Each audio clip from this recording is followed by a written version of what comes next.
Nagasaki, The Fatal Calculation, full story revised final version. At 11:02 in the morning of August 9th, 1945, a 27-year-old Texan named Kermit Behan pressed us against the rubber cup of a Norden bomb site and, in less than 30 seconds, decided the fate of a city he had never seen. It was his birthday.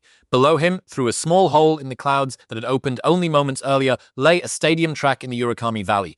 Behan was not supposed to be over Nagasaki at all. The target that morning was Kokura, 90 miles to the north, home to one of the largest arsenals in the Japanese Empire, but smoke from a firebombing raid the day before had smothered the city in a shroud. His optics could not pierce.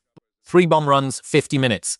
Anti-aircraft flak rising through 30,000 feet, enemy fighters climbing to meet them, and a fuel gauge sliding toward empty because a broken transfer pump had trapped 640 gallons in the belly of the aircraft before it ever left Tinian.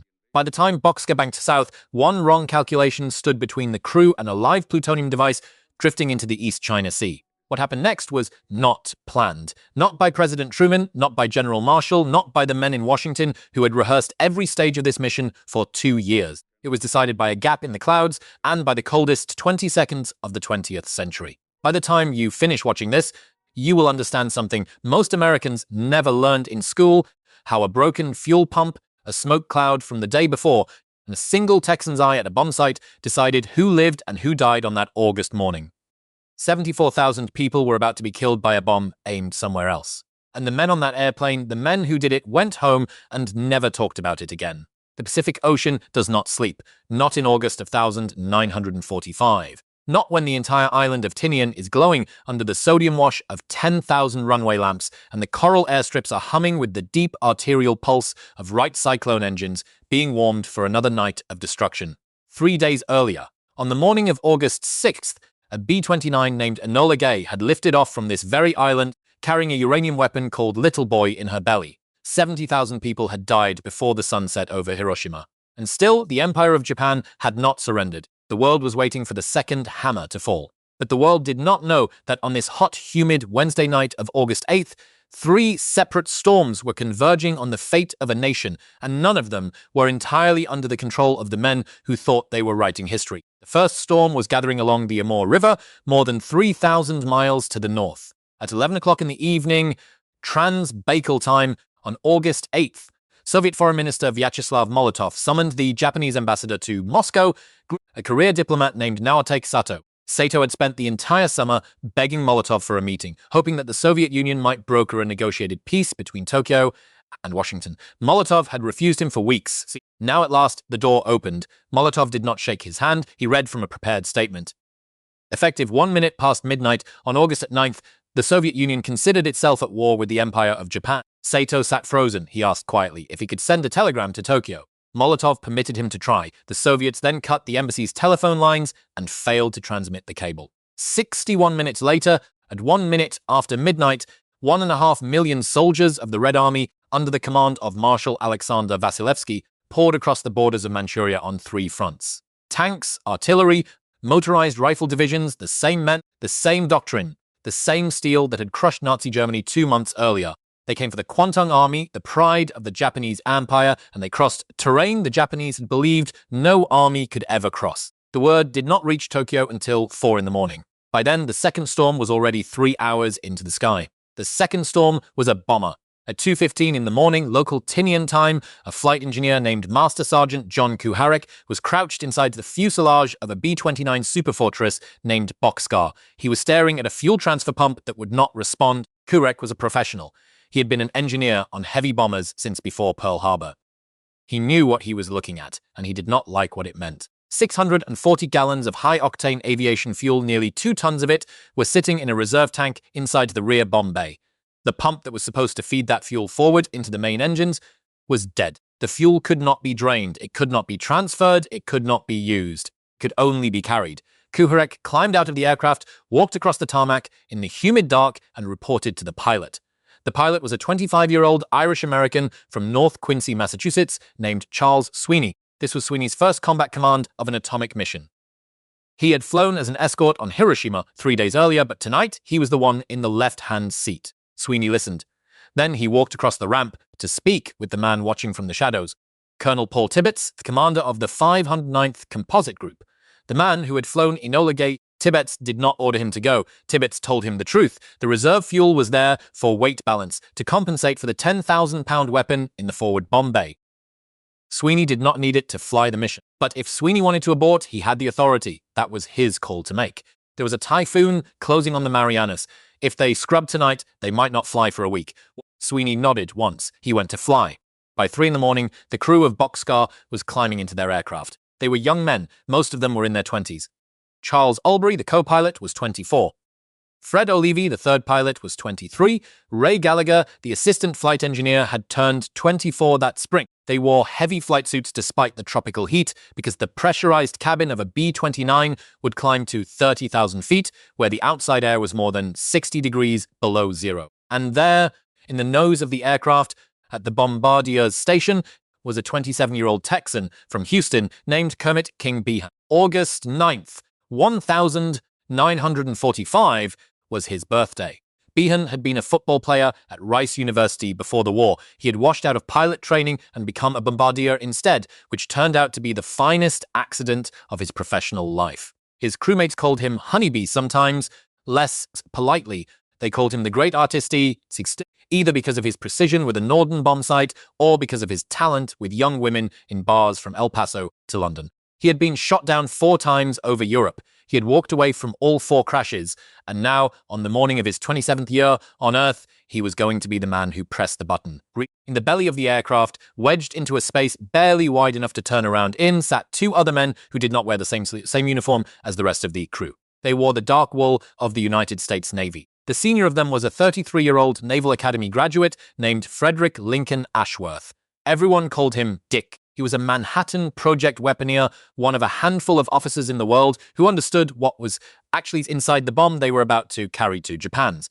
His assistant, Lieutenant Philip Barnes, was even younger. The bomb was called Fat Man. It was not Little Boy, it was a completely different weapon. Little Boy had been a uranium gun, 2 subcritical masses of uranium-235 shot together down a smoothbore barrel by conventional explosives. It was so simple, the physicists had not bothered to test it before dropping it on Hiroshima. Fat Man was something else entirely. Fat Man was plutonium. Plutonium is a substance that does not want to explode in a controlled way. It wants to fizzle. To get a true atomic yield from a plutonium core, the scientists at Los Alamos had built a machine of terrifying complexity, a sockable geometry of 32 explosive lenses arranged in perfect 3-dimensional symmetry around a softball-sized sphere of metal. All 32 lenses had to detonate within a fraction of a millisecond of each other. If even one fired late, the entire weapon would collapse into a dirty, useless smear across the Kyushu countryside. 10,000 pounds, 128 inches long, 60 inches across.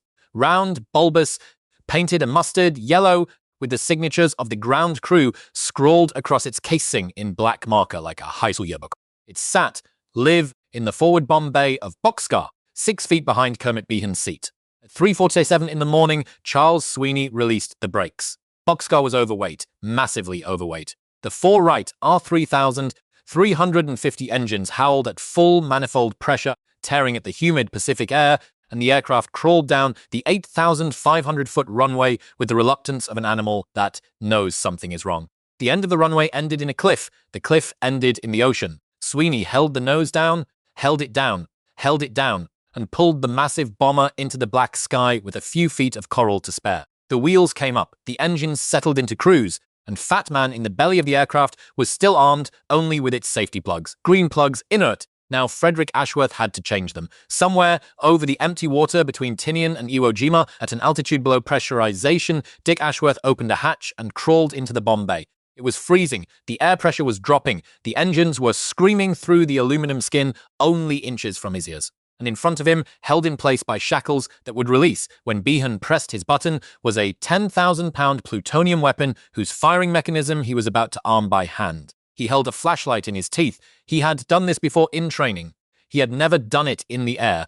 In combat, over the Pacific Ocean, at 3 in the morning. He reached forward, he located the green safety plugs by touch, he unscrewed them one by one and set them aside. Then he took the red plugs, the arming plugs, the ones that closed the firing circuits, and connected the 32 explosive lenses to the internal timers, and he screwed them into place. Fat Man was live. If a single static discharge had jumped from Ashworth's fingertips to the wrong contact, Bockscar would have vanished in that instant into a flash of gamma radiation somewhere over the empty Pacific, and no one on Earth would have ever known why. Ashworth crawled back out of the bomb bay. He wiped his hands on his flight suit. He returned to his station. He did not tell anyone how quiet it had been in there. Dawn came slowly over the Pacific on the 9th of August, 1945. Bockscar flew north through a sky that had not yet decided what it wanted to be. Beneath the wings, the ocean was still black. Above the wings, the stars were fading, one by one, into a pale grey band along the eastern horizon. The 4 Wright Cyclone engines had settled into the steady, hypnotic drone that any B-29 crewman who lived through the war would remember until the day he died. It sounded like an animal breathing. At his flight engineer station, John Kuharek was watching numbers. Kuharek was a farm boy from Michigan, 32 years old, and he had one job on this airplane: to keep 4 monstrous radial engines alive on a fuel supply that had been crippled before takeoff. He had a slide rule in his hand. He had penciled figures on a scrap of paper. He was doing arithmetic that no one else on the crew could quite follow, because Kuharek was the only man on board who understood exactly how much fuel Bockscar could not use. 640 gallons trapped in the aft bomb bay, dead weight, ballast for a bomb. He looked at the fuel curves, he looked at the flight plan, he looked at the ocean, and he said nothing.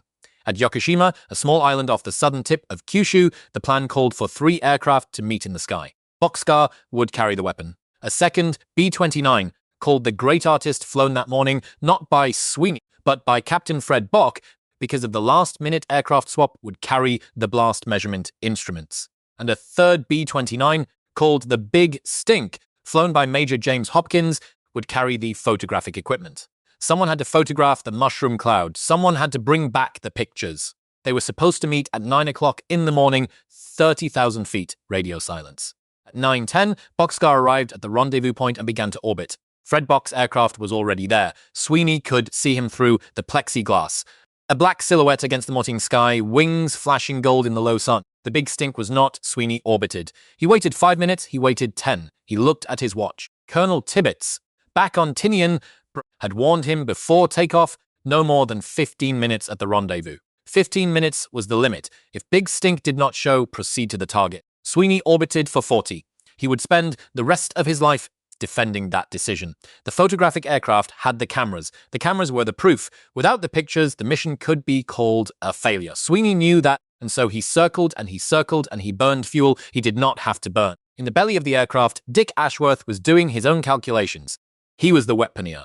He was the mission commander. He held the ranking authority on the weapon itself, and he could see, on the instrument panel, exactly what 40 minutes of orbiting at 30,000 feet was doing to the fuel state. At 9:50, Ashworth walked forward to the cockpit. He put his hand on Sweeney's shoulder. He said quietly, "Let's go." Sweeney banked north. Big Stink was gone. It would turn out later that Major Hopkins had been circling at 39,000 feet, 9,000 feet above the assigned altitude, and had missed them entirely. A miscommunication, a misreading of orders, a miscalculation in the fog of war. 40 minutes of fuel gone forever. Bockscar and the Great Artisti turned toward Kokura, 30 minutes away. While the bomber was still climbing to its bombing altitude, life in the city of Nagasaki was moving through its ordinary rhythms. It was a warm morning, the kind of morning in Kyushu when the air smells of salt and pine and the concrete streets are still damp from the last hour of night. In the northern suburb of Urakami, in a district that had been Japanese Catholic for 4 centuries, since Portuguese Jesuits first brought Christianity to Kyushu. In the 1500s, the bells of a great red brick cathedral had rung at 7 o'clock for the morning. Mass. About 20 parishioners had come, a handful of nuns, a priest named Father Saburo Nishida. Half a mile from the cathedral, in a 2-room house he shared with his wife Midori and their 2 small children, a 37-year-old doctor named Takashi Nagai was already at work. Nagai was a radiologist. He was, in the summer of 1945, one of the finest medical minds in Western Japan. He had been a Buddhist by birth, an atheist by education, and a Catholic by choice. He had converted in his 20s after reading the Pensees of Blaise Pascal, and he had married Midori Moriyama, whose family had been Kirishitan hidden Christians for 300 years. Midori's rosary hung on a nail by the door of the small house half a mile from the medical college. Nagai had leukemia. He had known this for 2 months. He had been exposed to X-ray radiation day after day, year after year, in the crude lead aprons of the 1930s, and the disease had entered his blood, and there was no cure. He was, on the morning of August 9th, walking through the corridors of the Nagasaki Medical College, examining plates, talking to residents, doing the ordinary work of a physician who did not know he was living through the last 3 hours of the world he had built. Not far away, in a small house near the postal depot, a 16-year-old boy named Sumiteru Taniguchi was pulling his mailbag onto his shoulder. Taniguchi was slender, quiet, and dark-eyed. His mother had died when he was a year and a half old. He had been raised by his aunt in Nagasaki because his father was working the trains in Manchuria and could not be brought home. He had taken this job with the Urakami post office 2 years earlier when he was 40. That morning, because of the summer heat, he did not wear a shirt. He climbed onto his bicycle. He began the ride north into the hills of Urakami. He was 1,770 meters, that's about a mile from a spot in the sky that did not yet have a name. And in a Mitsubishi Heavy Industries office in the Hamaguchi district, a 29-year-old naval engineer named Tsutomu Yamaguchi was walking through the front door of a building he had never expected to see again. Yamaguchi had been in Hiroshima 3 days earlier. He had watched the flash. He had felt the pressure wave. He had survived, though most of the men he had been drinking tea with that morning had not. His face was bandaged. His left arm had swelled to twice its normal size. His hair had begun to fall out. He had taken the overnight train home to his wife Hisako and his infant sons. His supervisor did not recognize him at first. Yamaguchi tried to explain what he had seen. He said the word bomb, and then he said that one bomb had destroyed the entire city. The supervisor was a serious man. He listened. He shook his head. He told Yamaguchi gently that he was talking like a man in shock, that no single bomb could destroy a city, that the burns and the fever must have confused him. Yamaguchi stood in front of him, wrapped in bandages, and began quietly to argue. The time was 10:45 in the morning. He had 17 minutes left. Shortly before 10 in the morning, Japan time, Bockscar arrived over Kokura. Kermit Behan pressed his eye to the Norden bomb site. The Norden was the most advanced piece of optical bombing technology of the Second World War, a small analog computer that would take control of the aircraft's autopilot the moment the bombardier locked onto his target. It was accurate enough, under laboratory conditions, to drop a bomb into a pickle barrel from 30,000 feet, but the Norden could not see through smoke. The night before, on August 8th, more than 200 American B-29s had firebombed the neighboring city of Yawata. Yawata was the industrial heart of northern Kyushu steel mills, coke plants, chemical works, and the fires had not gone out. A wall of black smoke, low and greasy, had drifted east across the mountains during the night and settled directly on top of Kokura. Behan searched for his aiming point. He searched, and he saw the ghost of a city beneath a curtain of ash. Sweeney flew the run. Nothing. Sweeney banked around. He flew a second run from a different heading. Nothing. The bomb site could not lock. The target could not be identified visually, and General George C. Marshall, the Chief of Staff of the United States Army, had specified in writing, in a directive signed by General Thomas Handy on July 25th, that the atomic bomb was to be dropped by visual identification only. No radar. Never radar. Sweeney flew a third run. Kokura's anti-aircraft batteries had been sleeping. Now they were awake. The city's air defense commander, having assumed at first that this was another weather reconnaissance flight, had realized his mistake. Heavy 120mm anti-aircraft guns began firing at 30,000 feet. Bursts of black flak blossomed off the wingtips of Bockscar. Behind Sweeney in the tail gunner's position, Sergeant Albert D. Hart was watching the shells creep closer with every pass. And in the countermeasures compartment, First Lieutenant Jacob Bisser, the only man in the world who would fly on both the Hiroshima and Nagasaki missions, was listening to something worse. Besser had a set of headphones on and a piece of specialized radio equipment in front of him. He was scanning the Japanese fighter direction frequencies. He heard voices, orders, vectors. Somewhere below them, on an airfield in northern Kyushu, Japanese interceptors were rolling out of revetments and climbing to meet them. Bisser reported to Sweeney. Sweeney did not speak for several seconds. 50 minutes had now passed over Kokura. 3 runs. No target. Anti-aircraft fire tightening around the aircraft. Enemy fighters climbing fuel to fuel that John Kuharek had been quietly, silently watching all morning approaching the red line. The city of Kokura had a population of 170,000 people. It had one of the largest weapons arsenals in the Japanese Empire. It had been chosen months earlier by a committee of American generals sitting in an air-conditioned room in Washington, D.C. to be the second city in human history to die under an atomic weapon. It would never know. The smoke that had drifted over from Yawata, the smoke from a firebombing raid that Kokura's own citizens had not even been the target of, had saved the entire city. In post-war Japan, this fact would give birth to an idiom.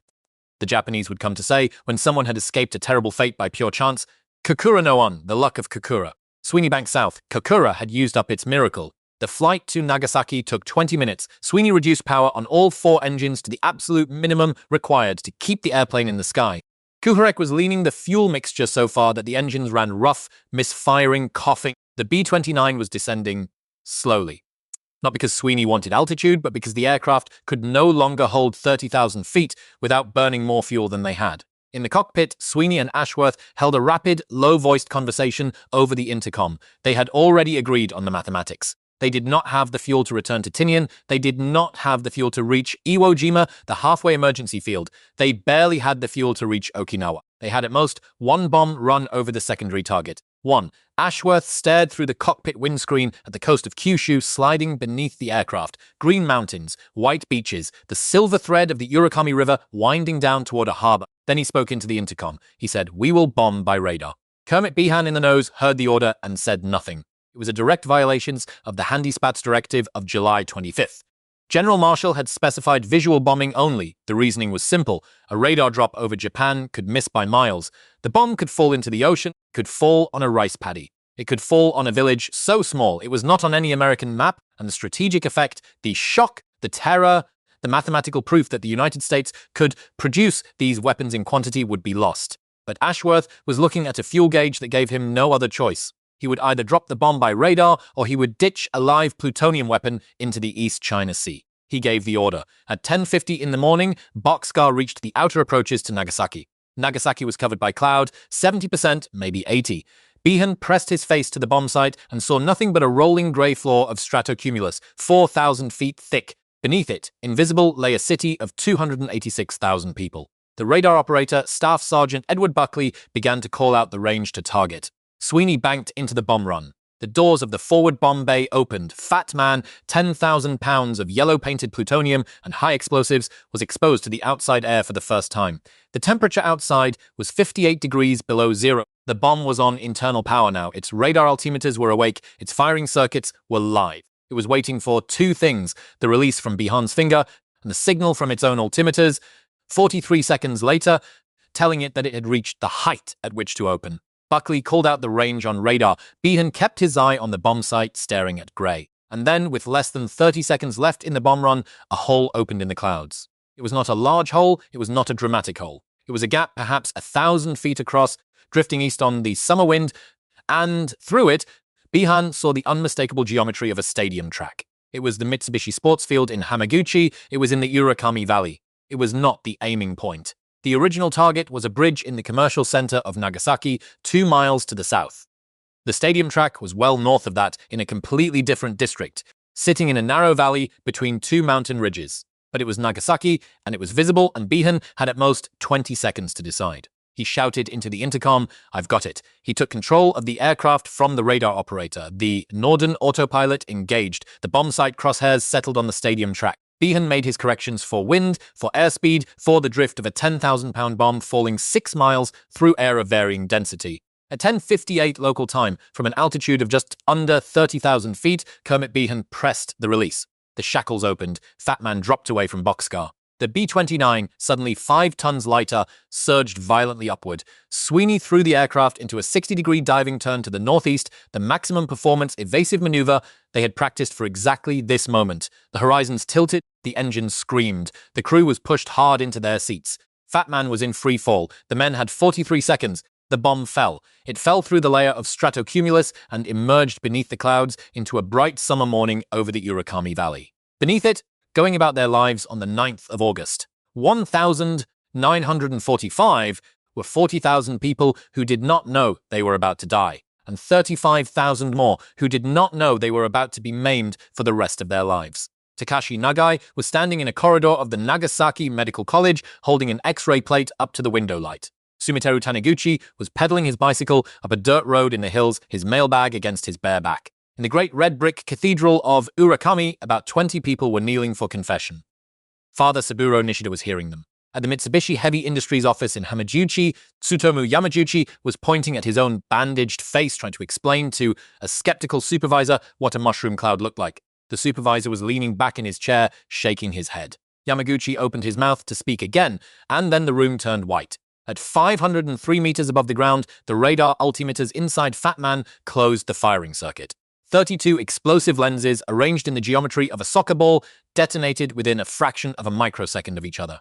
the conventional blast wave traveled inward with perfect three-dimensional symmetry, crushing the softball-sized sphere of plutonium in its center to twice its normal density. The polonium-beryllium initiator at the exact core of the sphere released a flood of neutrons into the compressed metal. The chain reaction began. Approximately 1 kilogram of matter out of the 6 kilograms of plutonium in the core underwent fission. That kilogram released the energy equivalent of 21,000 tons of TNT, 1.5 times the yield of the Hiroshima bomb in a fraction of 1 second. At 503 meters above a tennis court in Matsuyama district, at 11:02 in the morning, local Nagasaki time, on the 9th of August, 1945, the sky opened. A ball of superheated plasma, brighter than the sun, expanded outward in every direction.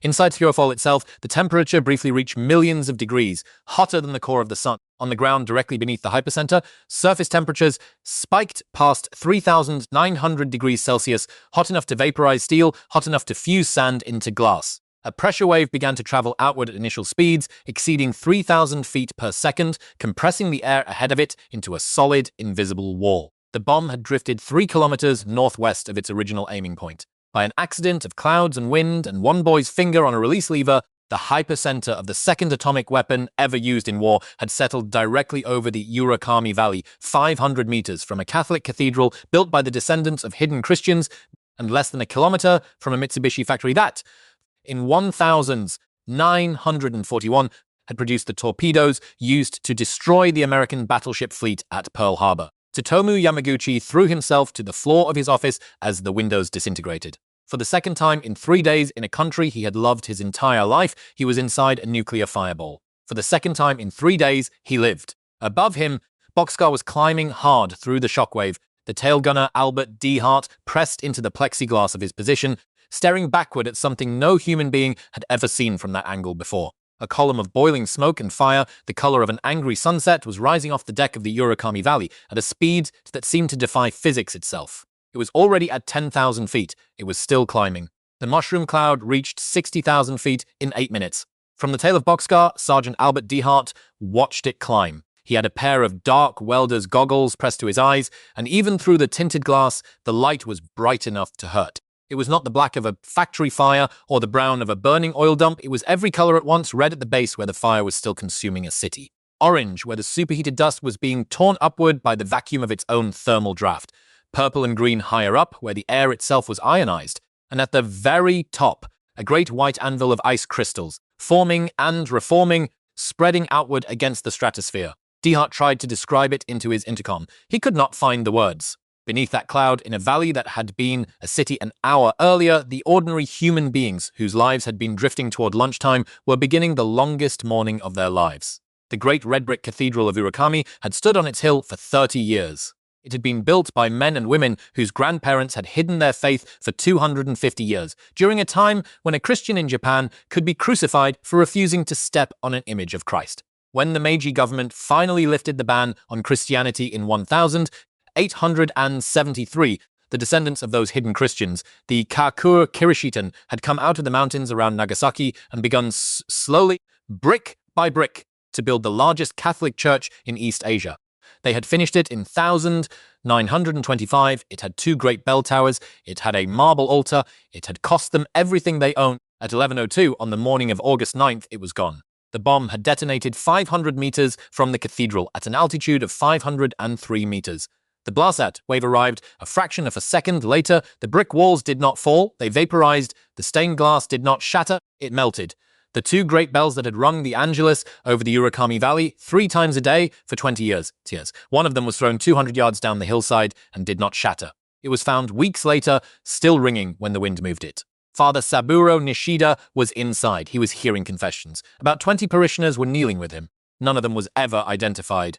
Between 8,500 and 10,000 of the Catholics of Urakami, the descendants of the hidden Christians, the men and women who had waited 2.5 centuries in silence to worship, openly died within the first hour. By dusk, only a handful of the 12,000 parishioners of Urakami Cathedral were still alive. Half a mile from the ruins of the cathedral, Takashi Nagai regained consciousness. He had been in a corridor of the Nagasaki Medical College when the flash came. The window he had been standing near had shattered inward. A shard of glass had opened a long, deep wound in the side of his head. from the temple to the ear. He was bleeding heavily. He could not hear out of his right ear. He got to his feet. Around him, the medical college was on fire. Students who had been in classrooms an hour earlier were on the floor, some silent, some screaming. The library was burning. The X-ray department, where Nagai had spent 15 years of his life, was open to the sky. Nagai did what he had always done. He began to work. For the next 3 days, without sleep, with a bandage tied around his head and blood soaking through it, he moved from body to body. He set bones. He closed wounds with whatever thread he could find. He gave morphine to the dying and water to those who might live. He organized surviving nurses into triage teams. He operated when he had to without anesthetic. On the 3rd day, he walked home. Home was a small wooden house half a mile north of the hypercenter. It had been vaporized in the first instant. What remained of it was a rectangle of ash outlined by the surviving pieces of a stone foundation. In the ash, Nagai found a small pile of bones, the ribs and the pelvis of a woman, and beside them, half melted into a lump of blackened metal, the rosary that he had given his wife Midori as a wedding gift. He knelt in the ash. He picked up the rosary. He held it in his palm for a long time. Then he closed his hand around it and held it against his chest for a long time. In the book he would write years later, in a hospital bed he could no longer leave, he would say only this, that when he found her rosary, he understood, for the first time in his life, what it meant to thank someone for praying. He carried the bones back to the cathedral. He carried the rosary in his pocket for the rest of his life. 1,700 meters north of the hypercenter, on a dirt road running through the hills of Urakami, Sumiteru Taniguchi lay face down in a bicycle rut. He was 16 years old. He had been pedaling uphill with his mailbag against his bare back when the sky went white. He had not seen the flash. He had felt it, a sudden, incomprehensible heat on the entire back of his body, as if he had been thrown into an open oven. His bicycle had lifted off the ground beneath him. He had come down hard, face into the dirt. For a long time, he did not move. When he finally opened his eyes and rolled over, the road was empty. The houses along the road were gone, not damaged gone. The trees on the ridge above him were on fire. He tried to sit up, and something on his back would not let him. He reached over his shoulder to feel what was there. His hand came back holding a piece of his own skin. The heat flash had burned him from the neck to the waist. His back was raw muscle. He would spend the next 21 months lying face down on a hospital cot, unable to turn over, because there was no skin left on his back to lie against. He would develop pressure sores on his chest that would tunnel down to his ribs. Doctors would tell his aunt on more than one occasion that he would not live through the night. He lived. At 88 years old, in 2017, Sumiteru Taniguchi died in Nagasaki, having become one of the most recognized faces of the anti-nuclear movement on Earth. But in August of 1945, he was a 16-year-old boy on a dirt road, holding a piece of his own back in his hand and wondering why the sky had ended. At the Mitsubishi Heavy Industries office in Hamaguchi, Tsutomu Yamaguchi picked himself up off the floor. The room was full of smoke. The windows were gone. His supervisor, the man who had 1 minute earlier called him confused, was not in the room anymore. Yamaguchi never learned what happened to him. Yamaguchi's bandages had been blown off in the pressure wave. His burns from Hiroshima were open again. He walked, alone, through a district that was on fire to find out whether his wife Hisako and his infant son Katsutoshi were still alive. They had survived because Hisako had taken the baby out that morning to look for burn ointment for her husband and had happened to be sheltered by concrete when the flash came. Tsutomu Yamaguchi is the only human being formally recognized by the government of Japan as having survived both atomic bombings. He lived until 2010 when he died of stomach cancer at the age of 93. He always maintained until the end of his life that his survival was not luck. He called it a duty. He believed he had been kept alive to tell the story. He was one of 160 people who were in Hiroshima on August 6th and Nagasaki on August 9th. He was the only one who ever received official recognition for it. The others, for the most part, went home and did not speak of it. At 30,000 feet, Charles Sweeney was flying a bomber that was running out of sky. The mushroom cloud was behind them now, receding into the northeast. The intercom, which had been full of shouting during the sea escape maneuver, had gone quiet. Nobody in the crew had anything left to say. They had done what they had come to do. They had also, all of them, understood in a way they could not yet describe that they had participated in something the world would spend the next 100 years arguing about. But that argument was for another day. Today, they had a more immediate problem. They did not have enough fuel to reach Iwo Jima.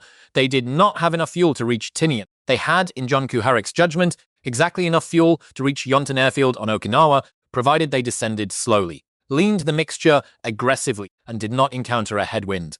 Sweeney reduced power. He set the airplane into a shallow glide. For the next 2 hours, Bockscar coasted downhill through the Pacific sky, losing altitude and speed, four Wright Cyclone engines running so lean they were on the edge of stalling. When Okinawa came into view, Sweeney tried to raise the tower. The radio was dead. Yonton was full of aircraft fighters, transports B-24 Liberators returning from raids on the Ryukyus. It was one of the busiest airfields in the Pacific. And a battered B-29 with no radio and one engine already coughing was descending straight through the traffic pattern. Sweeney ordered the flare gun brought forward. Fred Olivi, the third pilot, fired every emergency flare in the aircraft. Red for wounded aboard, green for landing without clearance, yellow for fuel emergency, then more red, then more green. The sky over Yonton filled with a Christmas display of falling stars, and the ground crews below finally understood. Bockscar hit the runway hard. Kuharek's fuel calculations were correct. One engine died from fuel starvation as the wheels touched the tarmac. Sweeney braked with everything he had. The bomber slid the length of the runway, tires smoking, and shuddered to a stop with less than 200 feet of concrete remaining and a line of parked B-24s just beyond the nose. When the ground crew arrived and pulled the drain plug on the main fuel tanks, they collected less than 7 gallons of gasoline, enough for maybe 5 more minutes in the air. In Tokyo, 400 miles to the northeast, the news was arriving in fragments. Manchuria was on fire. The Soviet armored spearheads had broken through the Kwantung army defenses on all 3 fronts, and the reports coming into the Imperial General Headquarters were confused, incomplete, and catastrophic. A city called Nagasaki had also been struck, apparently by the same type of weapon that had destroyed Hiroshima 3 days earlier. At the Imperial Palace, the Supreme Council for the Direction of the War, 6 men who had, until this moment, been running an empire met in an underground bunker to argue about whether their country should surrender. The vote split 3-3 for surrender. Foreign Minister Shigenori Togo, Prime Minister Kentaro Suzuki, and Navy Minister Mitsumasa Yonai, against Army Minister Korochika Anami, Army Chief of Staff Yoshijiro Umezu, and Navy Chief of Staff Somu Toyoda. The 3 military men argued that Japan could still bleed the Americans on the beaches of Kyushu, that an honorable death was preferable to the shame of surrender, that the emperor's throne must not be humiliated. They argued for hours. They could not break the deadlock. Just before midnight on August 9th, Prime Minister Suzuki did something almost unprecedented in the modern history of the Japanese state. He asked the emperor in a person to end the debate. Hirohito was 44 years old. He was, by every constitutional theory of the Japanese state, a sacred figurehead, the descendant of the sun goddess Amaterasu, above politics. Above policy? Above the meetings of men. He was not supposed to speak in these rooms. He was supposed to nod. He spoke. He said, in a voice most of the men in the room had never heard raised above a whisper, "The time has come when we must bear the unbearable." The Japanese have a word for what he did that night. They call it Seiden, the sacred decision. It had almost never been invoked in the modern history of the empire. Hirohito invoked it twice, in 6 days, once on August 10th, and again on August 14th, when the military faction tried, one final time, to reverse the surrender. On August 15th, at noon, the emperor's voice went out over Japanese radio for the first time in the history of the country. Millions of subjects heard him speak, and most of them could not understand the archaic court language he used. But the message was clear. The war was over. Kermit Behan lived until 1989. He gave 1 interview a year for the rest of his life, always on August 9th, always on his birthday. He never apologized for the bomb. He said more than once that he prayed he would be the last man in human history to drop an atomic weapon on a city. So far, he still is. Charles Sweeney lived until 2004 and wrote a memoir defending every decision he made that day. Dick Ashworth lived until 2005 and was buried at Arlington. John Kuharek, the flight engineer whose slide rule kept Bockscar alive, went home to Michigan and rarely spoke of the mission again. Takashi Nagai wrote a book called The Bells of Nagasaki. He died of leukemia in 1900 and is still holding the melted rosary. His cause for sainthood is currently open in Rome. 74,000 people were dead in Nagasaki by January of 1946. And somewhere in an archive in Washington, D.C., there is still a stack of Purple Heart medals. The ones the War Department ordered in 9,945 in preparation for the invasion of the Japanese home islands. 500,000 of them, enough to bury a generation. 80 years later, that original stockpile has still not been exhausted. It has outlasted every war the United States has fought since Korea, Vietnam, the Gulf, Iraq, Afghanistan. Fat Man ended the war before those medals were ever needed. Everyone that has been pinned to a chest since, at every ceremony, in every cemetery, from Panmunjom to Kandahar, was a medal that was struck for a boy who never had to storm the beaches of Kyushu. That is the arithmetic the men on Bockscar carried home. And that is the arithmetic they never spoke of again.